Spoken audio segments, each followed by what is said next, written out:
To remove this waste wood here, it's going to be a simple matter of making cuts with the saw, the shoulder, down the timber, an end cut, and down the other side, and this block will pop right out. This big waste we can saw down here, saw along the grain, down the end, along the other grain, and this big block will pop right out.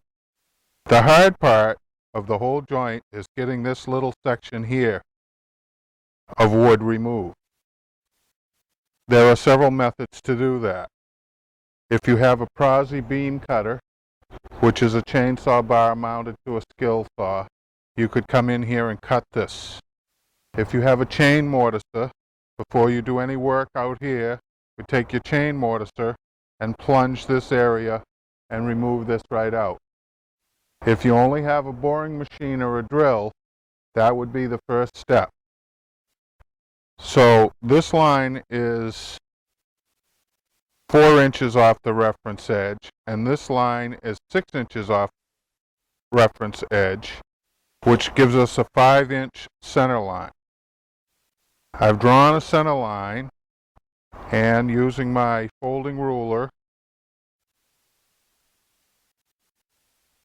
I've laid out 2 spots.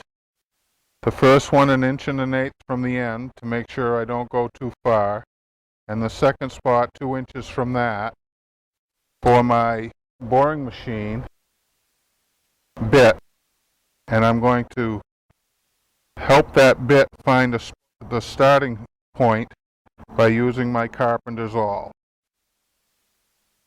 We'll now move the timber to the ponies and get the boring machine and bore these 2 holes. I will bore halfway from this side and halfway from the other side by laying out a similar center line and a similar 2 tick points to begin my boring. It's an identical procedure, and I don't think it's necessary for me to show you that, but that's what I'm going to do, and I'll show you how to bore out these 2 holes in just a few minutes.